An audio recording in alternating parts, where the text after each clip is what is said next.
역대상 25장 1절부터 마지막 절까지입니다. 25장은 노래하는 자들에 대한 이야기입니다. 요즘으로 말하면 찬양대에 대한 이야기이죠. 크게 두 문단으로 나눠져요. 1절로 7절은 찬송을 맡은 레위 자손들에 대한 이야기를 하고 있고요. 그 다음에 8절서부터 마지막 절은 이 찬송 맡은 자들의 조직에 대해서 24개의 조직으로 그렇게 만들었다 하는 것을 이야기하고 있습니다. 먼저 첫 번째 여기 1절로 3절 그리고 5절 이런 데를 이렇게 쭉 보시면 아삽, 헤만, 여두둔 이들이 이제 이 찬양대의 요즘으로 말하면 각 파트장 같은 그런 사람들입니다.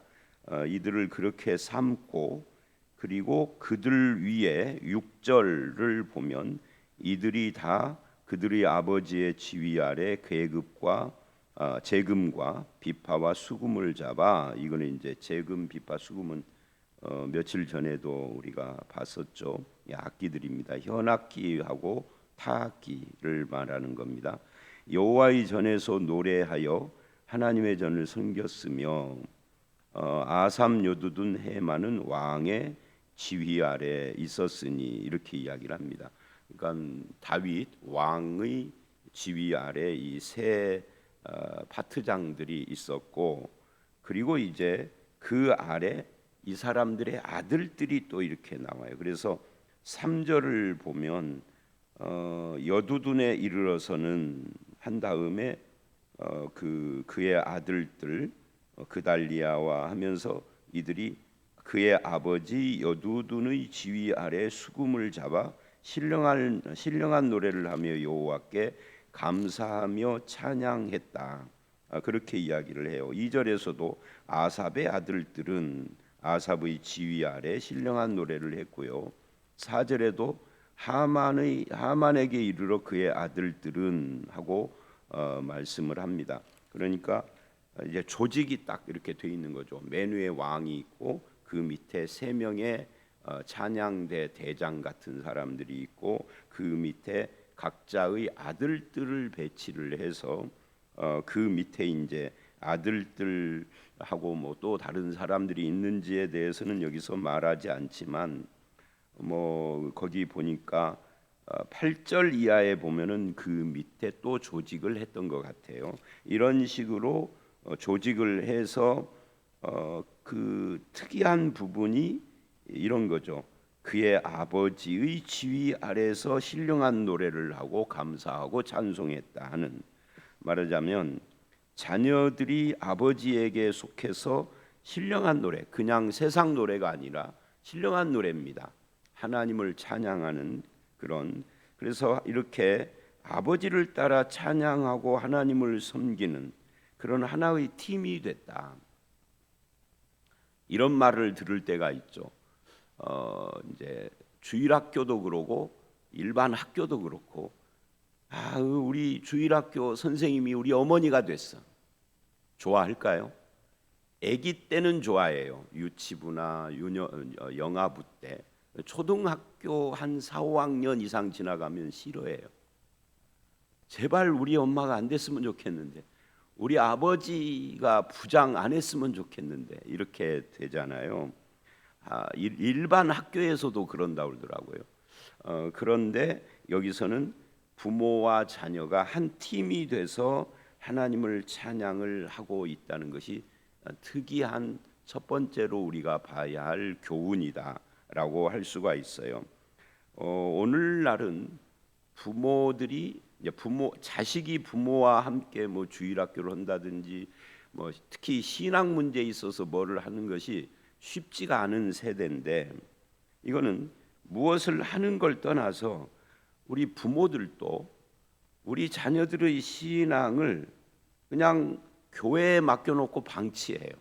자기는 관심이 없어 버려요. 어떤 경우에는 이런 경우도 있죠. 요즘 자녀가 아드님이 또는 따님이 또는 자녀들이 교회를 잘 안 나온다 그러면 특이하기는 하지만 대부분은 그렇게 하지 않지만 어쩌다가 이런 말을 할 때가 있어요. 신앙은 자유라서. 어디서 들은 이야기인지 모르겠어요. 그건 저도 어디서 많이 들었는데 그거는 교회가 아니라 세상에서 안 믿는 사람들이. 여러분, 신앙은 자유일까요? 신앙은 자유 아니에요. 자유라고 자유롭게 놔두면 지옥 가는 길이에요. 그걸 어떻게 자유라고 그래요? 내 새끼가 하나님 안 믿고 지옥 가는 걸 자유니까 네 마음대로. 이거는 부모가 아니죠. 그건 세상 사람들이 하는 말이고, 또 옛날에 종교 개혁 시기 같은 때 유럽에서 하도 개신교가 핍박을 받으니까 자유라는 말을 외치고 신대륙해서 미국으로 가서 거기서 뭐 종교의 자유해서 미국 같은 데는 그냥 이단이라는 말도 잘 안 한다고 그러더라고요. 유타주 같은 데 이런 데에는 몰몬교가 완전히 지배를 하고 있어도 그냥 내버려 두는 거죠. 자유. 그런데 우리나라처럼 코딱지만한 곳에서는 그럴 공간도 없지만 보면은 그들은 그들의 상황에서 그런 거고 성경적으로 돌아오면 신앙은 자유가 아니에요. 우리가 어제도 봤잖아요. 레위의 아들들 나답과 아비후는 다른 불을 들였다가 죽었어요. 하나님이 치셔서. 그거를 자유니까 괜찮아. 뭐 너네들은 자유롭게 네 길을 택한 거야. 부모가 아닌 거죠. 자녀와 부모의 관계에 있어서 부모의 책임, 이렇게 신앙으로 이끌어 가야 하는. 그래서 이 자녀들을 신령한 노래를 하고 감사하고 찬송하는 자로, 물론 이제 이렇게 다윗이 그렇게 조직을 했지만 조직을 했다 해도, 그러니까 이렇게 조직을 해놓고 어떤 가정과 아버지의 자녀는 할 수 없이 조직을 왕이 만들었으니까 할 수 없이 그냥 목줄 잡고 끌려가듯이 그런 집도 있을 것이고, 아니면 정말 아버지의 신앙을 따라 하나님을 찬송하고 감사하는 것이 너무 기쁘고 행복한 가정도 있을 것이고, 우리는 어느 길을 따라가야 할 것인가? 부모와 자녀의 신앙 관계는 자동적인 관계도 아닙니다. 어렸을 때는 반드시 훈련을 해야 하는 문제이고요. 물론 커서는 부모의 통제에서 많이 벗어나게 되지만 어렸을 때 훈련하는 이유가 뭐예요? 커서도 부모의 손에서 벗어나서도 그 영향을 받아서 자기가 스스로 하나님을 잘 섬기게 하려고 어렸을 때 교육을 하는 거잖아요. 그죠? 어렸을 때는 힘이 있으니까 하고, 이제 애가 크면은 아버지의 힘이 딸리니까 못해가 아니라 그때를 대비해서 훈련을 하는 거예요. 특히 여기서 우리가 봐야 할 것은 7절 같은데, 그들과 모든 형제 곧 여호와 찬송하기를 배워 익숙한 자의 수요가 288명이라. 여기 이 표현 여호와 찬송하기를 배우기만 한 것이 아니라 그 배움이 반복되는 것. 이 반복되는 것은 훈련이에요. 를 통해서 익숙에 이르러야 한다. 익숙. 그래서 하나님을 찬송하는 삶이 행복하도록, 그것이 뭐 이 하나님을 찬송하고 감사하는 것을 떠나서는 나는 살 수 없어. 우리가 그런 거 있잖아요. 가끔 이제 나이 먹어서는 그런 생각을 않지만 어려서 젊어서는 내가 교회를 떠나 절간을 다닌다, 이런 걸 상상을 해본 적이 있어요. 제가 한 번만이 아니라 여러 번. 상상만 해도 끔찍할 것 같아. 그래서 저는 절간에 가서 나는 균형 잡힌 사고를 하는 사람이야.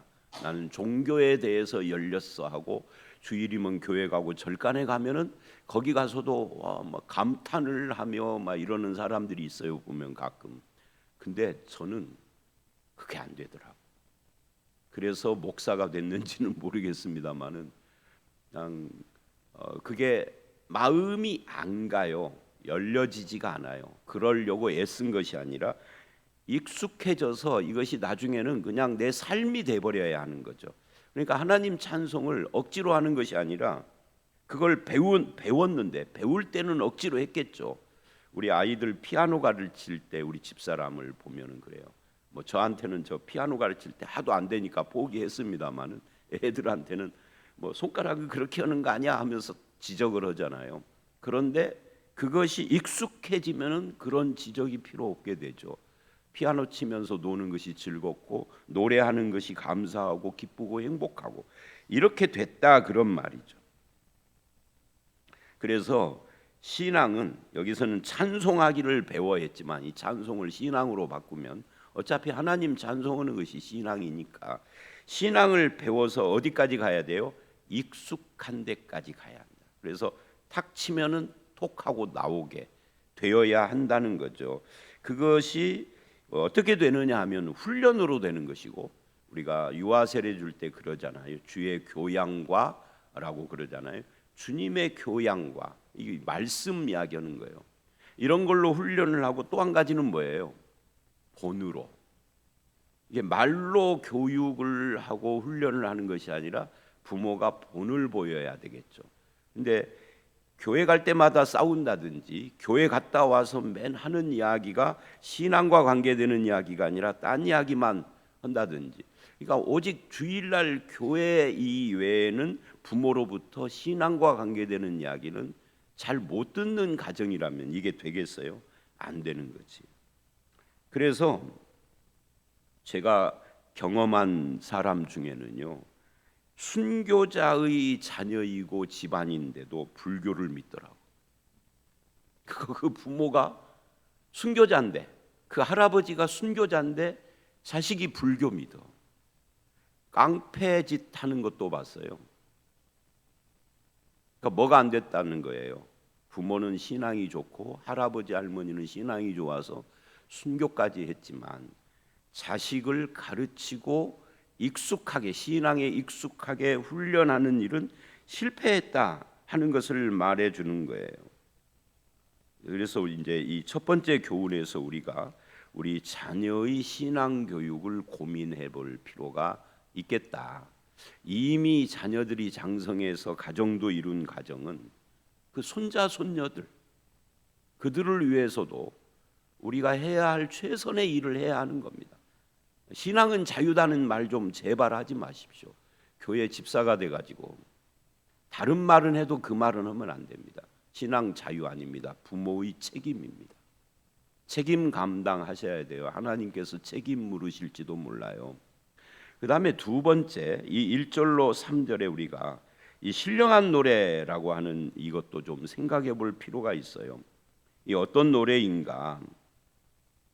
5절 6절을 보면 이런 이야기를 해요. 하나님의 말씀을 가진 또 뭐 왕의 선견자, 해만의 아들들, 이들이 노래하는 자인데, 신령한 노래는 찬양을 통해서 하나님과 하나님의 말씀을 선포하는 것을 말하는 겁니다. 특별히 히브리어는 알파벳에 A, B, C, D 하는 이 알파벳에 높낮이와 장단, 길이가 있어요. 제가 보기에는 우리나라 언어는 높낮이가 없잖아요.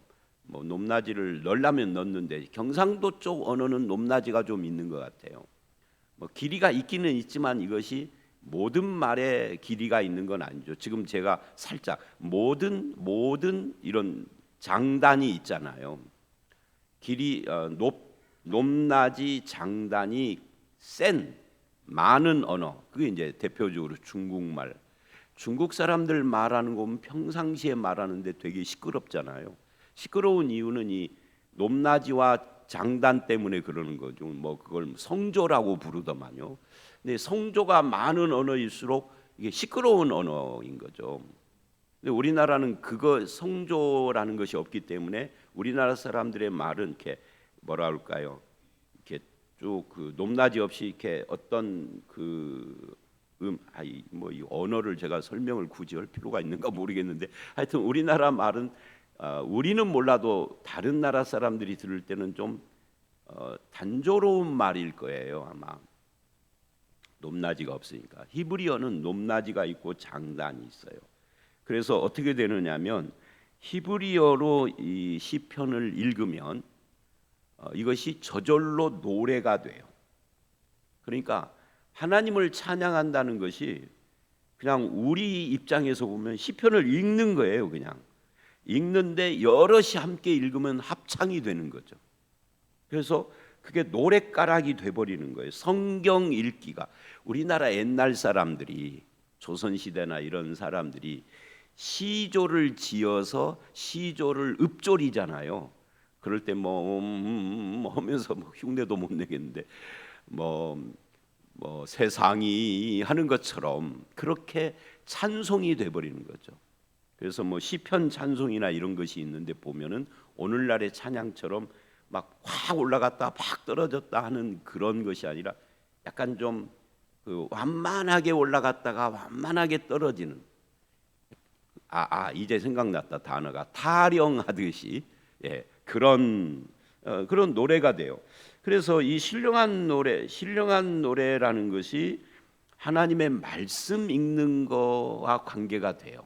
그런데 그걸 통해서 뭐를 했느냐면 여호와께 3절 여호와께 감사하고 찬양했다. 하나님의 하나님 되심에 영광을 돌리고 하나님이 하신 일과 베푸신 일들에 대해서 감사했다. 우리가 신약에 가면 이것을 범사에 감사라고 하지 않습니까? 모든 일에 왜 감사하느냐면 우리의 모든 일, 우리가 먹고 살고 있는 이 모든 것도 사실은 알고 보면은 하나님이 주신 직업, 하나님이 주신 건강, 하나님이 주신 지식 이런 걸 가지고 우리가 밥 벌어 먹고 살잖아요. 그러니까 따지고 보면 범사가 다 하나님의 은혜야. 그래서 범사에 감사했다 하는 것처럼 하나님 되심의 영광, 하나님이 하시며 베푸신 일에 대한 감사 이런 것들을 하는 것이 이게 신령한 노래단 말이죠. 인간의 업적을 보고하고 감정을 드러내고 욕망을 노래하는 그런 것들이 아니다.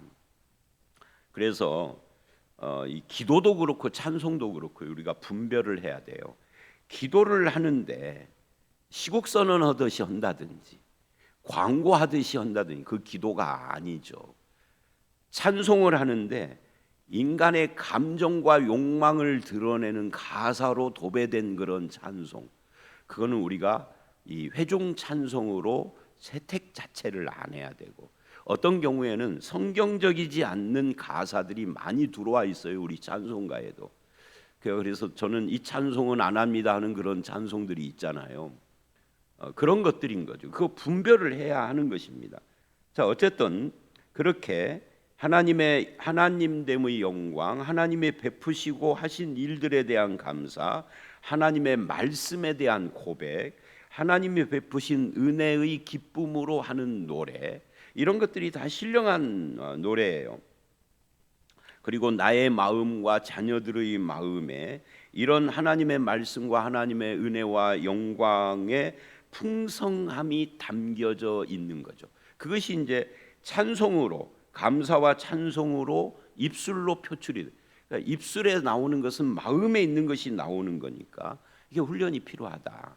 늘 감사하고 찬송하는 이런 훈련이 필요하다 하는 그런 이야기예요. 그게 아까도 언급한 7절의 익숙함인 거죠.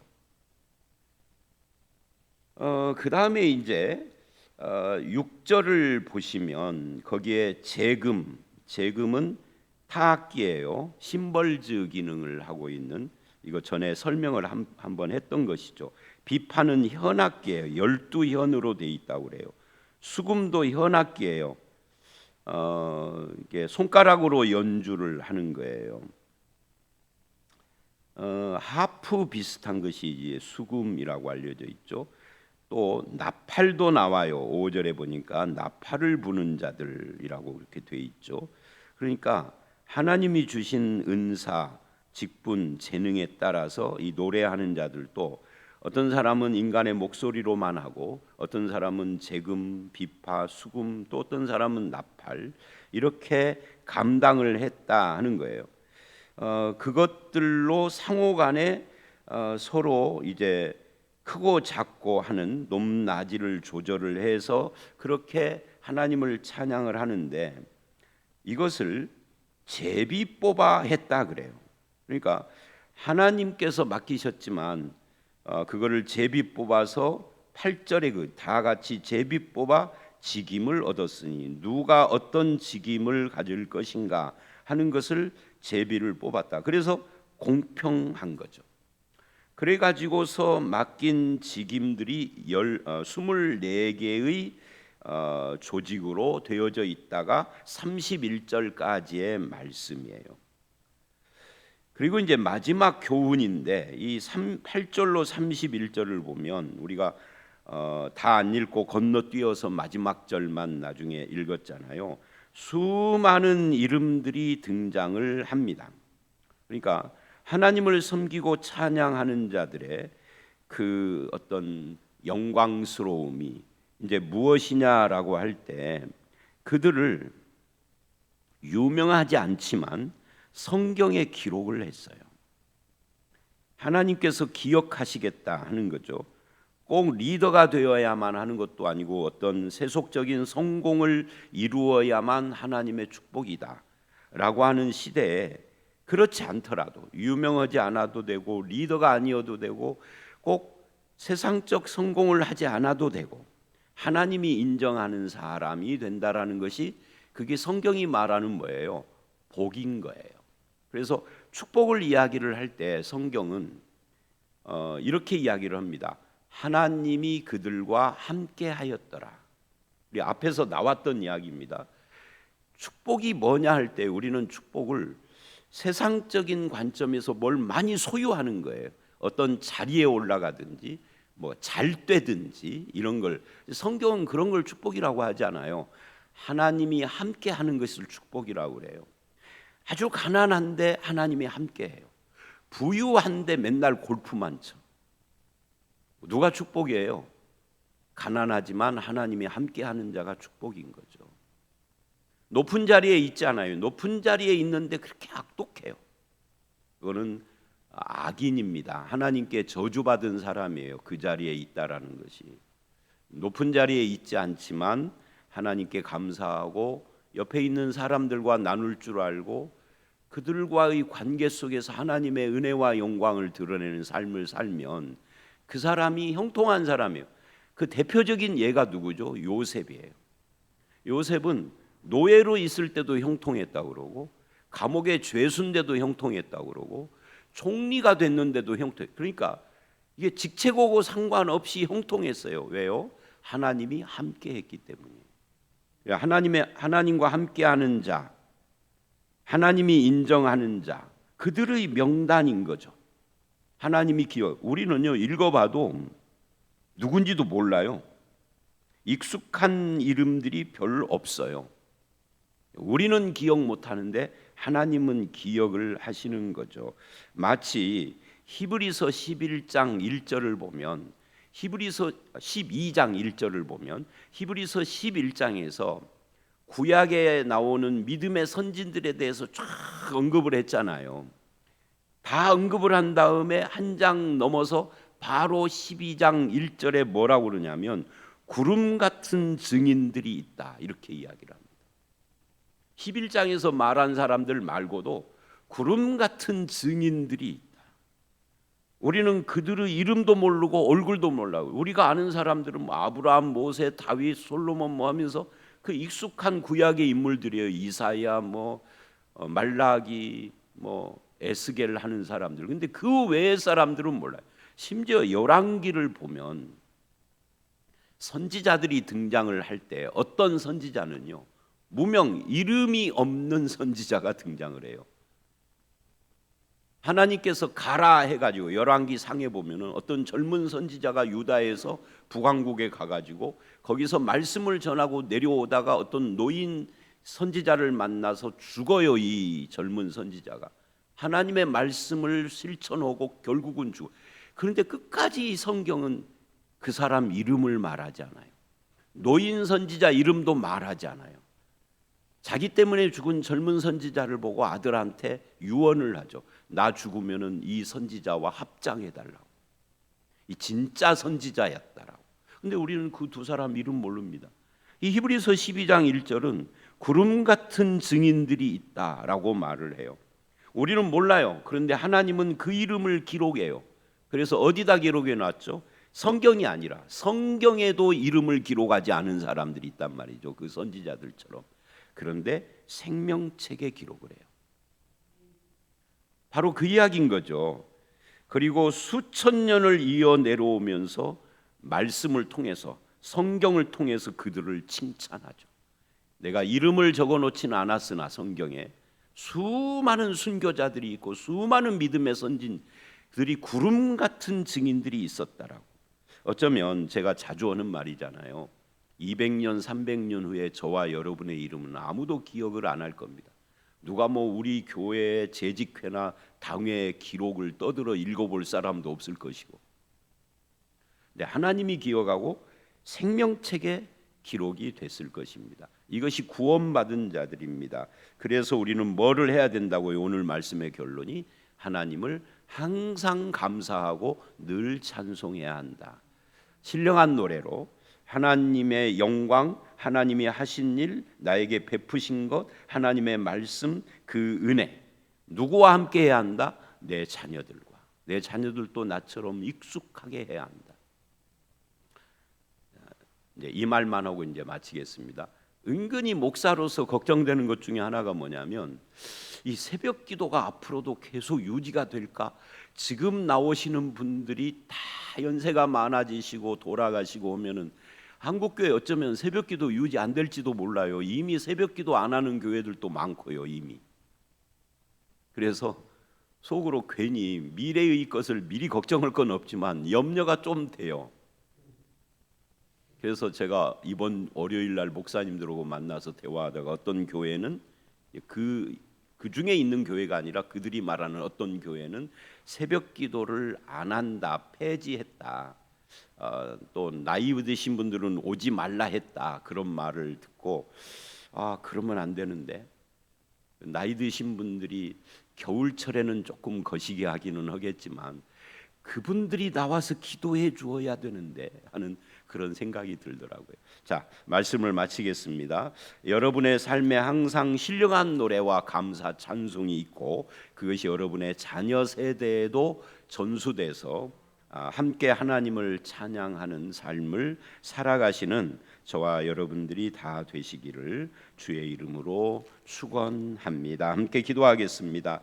하나님 아버지 감사합니다. 우리로 하여금 하나님 아버지를 알고 주 예수 그리스도에 대한 믿음을 갖게 하시고 우리의 입술로 신령한 찬송을 하게 하시니 감사합니다. 이것이 우리에게서 끝나지 않고 우리의 자녀 세대, 오고 오는 우리의 후손 세대에도 계속 이어져서 저들도 찬송하며 감사하며 영광 돌리며 하나님의 은혜에 반응하는 삶을 살게 하여 주시고 이 세대가 끊어지지 않도록 주께서 계속해서 그런 세대들을 일으켜 주시옵소서. 아버지 하나님, 우리의 가정과 가문이 그런 가정과 가문이 되기를 원합니다. 주의 은혜로 충만케 하시고 비록 우리가 무명이지만 주님이 기억하신다는 믿음을 가지고 믿음의 삶에 승리할 수 있도록 주께서 함께하여 주실 줄 믿사옵고 예수님 이름으로 기도드려 싸움나이다. 아멘.